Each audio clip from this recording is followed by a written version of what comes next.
हम सोनेट पढ़ने के बाद अब एलिजी टॉपिक पढ़ेंगे नया। एलिजी अपने फॉर्म और लिटरेचर का भाग है और ये पोइट्री के मैंने आपको पहले वाले जो वीडियो में बताया था कि आपको दो दो भागों पोइट्री के दो भाग किए थे अपन ने, नरेटिव और नॉन नरेटिव।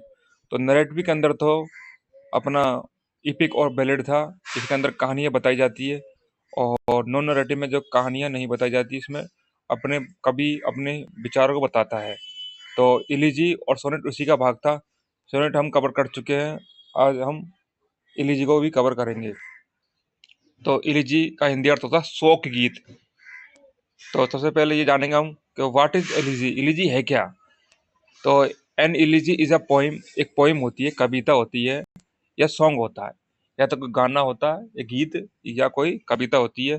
दैट जिसके अंदर दैट सोरो दुख या लेमेंटेशन यानी विलाप, या तो दुख बताया जाता है या कोई चीज का विलाप, कुछ चीज का मरने पर कोई विलाप होता है।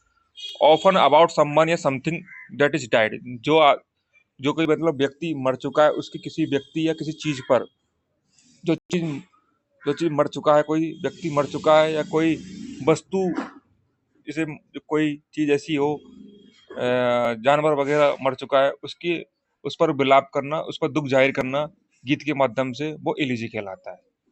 तो इलिजी समझ में आ गया क्या था कि एक शोक गीत होता है, किसी की मृत्यु पर गाया जाने वाला एक शोक गीत। तो एक और परिभाषा ली है मैंने इसकी, the elegy is a form of poetry, poetry का एक फॉर्म होती है और नॉन नरेटिव होती है। मैंने बताया था आपको फर्स्ट चैप्टर में भी, सोनेट वाले में भी। तो the elegy is a form of poetry in which the poet और स्पीकर एक्सप्रेस सोरो, दुख, ग्रीफ, दुख, सैडनेस और लॉस। मतलब एक पोट्री कविता की एक फॉर्म होती है इलिजी, जिसके अंदर कवि या वक्ता जो भी होता है, जो अपने दुख या जो उसको क्षति हुई है, लॉस हुआ है, उसके बारे में बताता है। अब इसकी हिस्ट्री जान लेते हैं, ये कब आई थी और इलिजी इसकी उत्पत्ति कब हुई थी। तो इसकी पहचान हुई थी, रिकॉग्नाइजेशन हुई थी 16वीं सेंचुरी में। और इसको जो यूज करना शुरू कर दिया रोमांटिक पीरियड, जो रोमांटिक जो राइटर थे, उन्होंने इनको यूज करना चालू कर दिया 18वीं सेंचुरी के अंदर। तो पहचान तो इसकी 16वीं सेंचुरी में हो गई थी, 16वीं सेंचुरी में, और 18वीं सेंचुरी में इन्हें यूज करना चालू कर दिया था। तो एलिजी जो शब्द आया था, वैसे ग्रीक वर्ड, ज्यादातर वर्ड जो आते हैं ना ग्रीक वर्ड से आते हैं। ग्रीक वर्ड इलिगोस, तो आपको बाई हटाकर ओ एस करना है इलिजी के अंदर, बाई हटाकर ई ओ एस लिख देना। तो ये ग्रीक वर्ड से बना हुआ है। तो ग्रीक वर्ड जब इलिगोस आया था, उसमें से ओ एस हटाकर बाई कर दिया इंग्लिश वालों ने, तो इलिगोस हो गया, जिसका अर्थ होता है सॉन्ग ऑफ मॉर्निंग।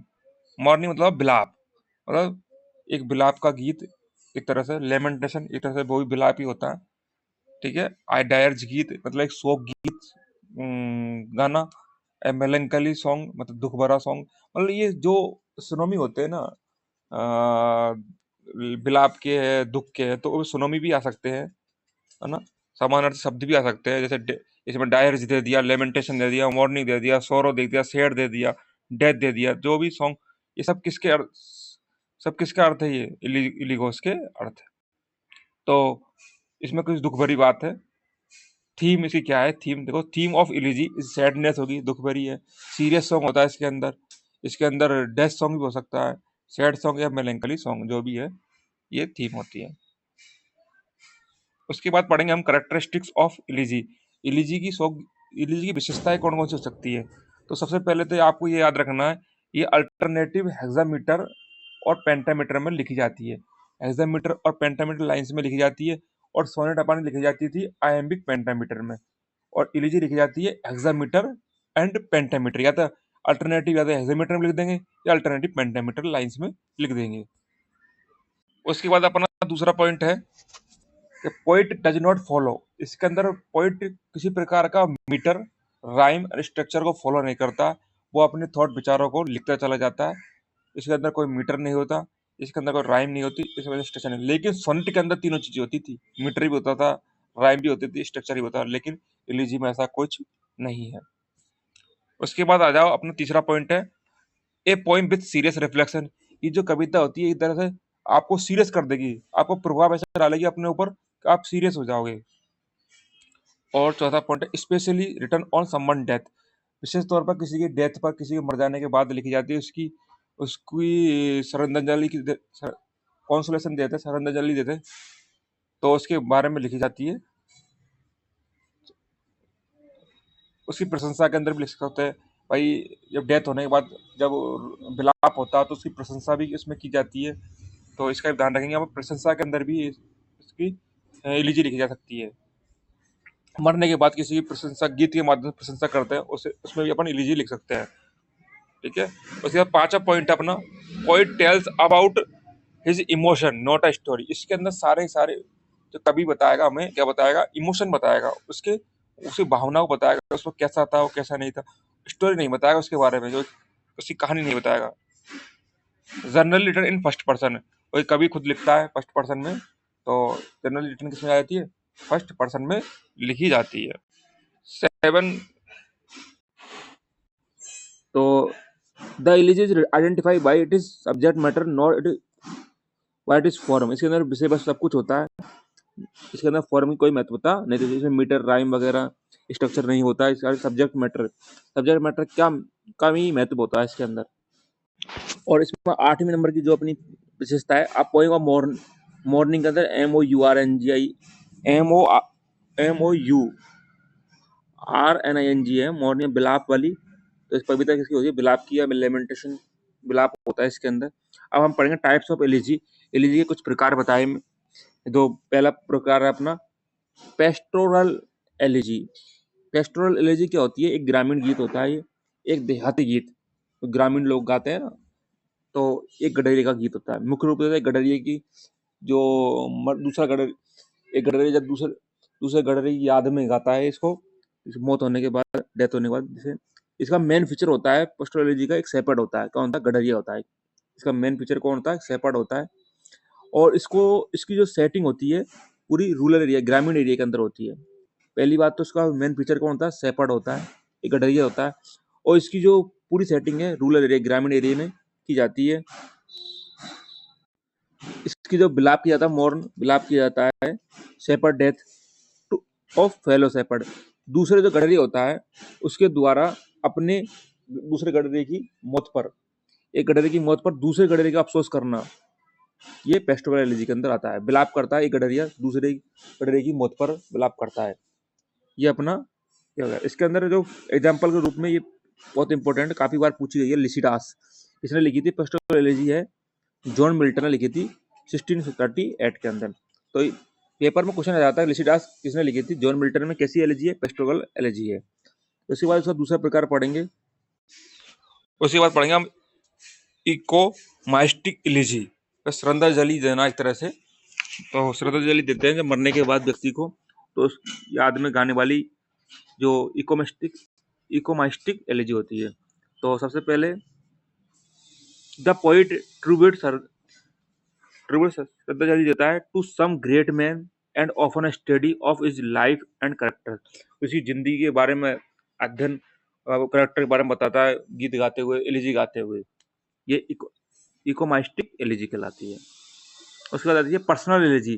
पर्सनल ये फनरल सॉन्ग होता है, एक तरह शोक गीत होता है, संस्कार गीत, और ये पर्सनल लेमेंट फॉर इंडिविजुअल, व्यक्तिगत रूप से किसी एक व्यक्ति के रूप में किया जाता है, व्यक्तिगत रूप में पर्सनल एलिजी, इंडिविजुअल रूप में। उसके बाद पता है impersonal elegy, non serious elegy. तो नॉन सीरियस एलिजी के अंदर क्या होता है, द एलिजी रिटर्न इन ट्रिबल, तुच्छ बात होती, कोई ट्रिबल मतलब तुच्छ बात, छोटी मोटी बात, एंड लेस सिग्निफिकेंट इशू, कोई छोटा मोटा इशू में इशू के ऊपर गया, जैसे कैट की डेथ हो जाती है, डॉग डेथ, ठीक है। तो एक फेमस एग्जांपल भी लिया मैंने, my favourite cat is written by Thomas Gray की, जो एलिजी है नॉन सीरियस एलिजी है, my favourite cat written by Thomas Gray. कुछ इंपॉर्टेंट एलिजी लिए मैंने 10, जो पेपर के अंदर ज़्यादातर देखने को मिलती है। फेमस एलिजी पॉइम्स, पहली अपनी एस्ट्रोफल जो लिखी थी एडमंड स्पेंसर ने लिखी थी। तो डायरेक्ट याद करना, एस्ट्रोफल किसने लिखी थी, स्पेंसर ने, Astrophel Spenser, Astrophel Spenser. Lycidas John Milton की पता ही चुका हूँ आपको, एक इम्पोर्टेंट ये भी है, elegy elegy written in country churchyard Thomas Gray. तो elegy written in country churchyard तो थॉमस ग्रे की है, ये बहुत इंपॉर्टेंट है। उसके बाद आती है अपनी एडोनाइस पीबी सेले की है। एडोनाइस पीबी सेले की है, ये भी इंपॉर्टेंट है। एडोनाइस पीबी सेले की है। और थायरसिस मैथ्यू अर्नोल्ड की है। थायरसिस मैथ्यू अर्नोल्ड की थायरसिस मैथ्यू अर्नोल्ड की। और उसके बाद इंपॉर्टेंट वाली इन मेमोरियन है अल्फ्रेड लॉर्ड टेनिसन की। In memoriam A.H. Alfred Lord Tennyson की। उसके बाद ऑफ कैप्टन मोस्ट इंपोर्टेंट है भी, बाई वॉट विटमैन की। ऑफ कैप्टन बाई विटमैन की। उसके बाद आ जाओ अब अगली, the Duino elegies by Rainer Maria Rilke. Rainer Maria Rilke की है द ड्यूनो इलिजियस। इसके बाद इन मेमोरी ऑफ WB ये भी इंपॉर्टेंट है। In memory of WV Yeats by W.H. Auden। और for the union dead Robert Lowell की। तो इम्पोर्टेंट इसके अंदर 5 तो इम्पोर्टेंट ही। तो लिशरा जॉन मिल्टन की, एक एस्ट्रोफल एडमंड स्पेंसर की, elegy written in country churchyard by Thomas Gray, Adonais PB Shelley, Thyrsis Matthew Arnold, in memoriam A.H.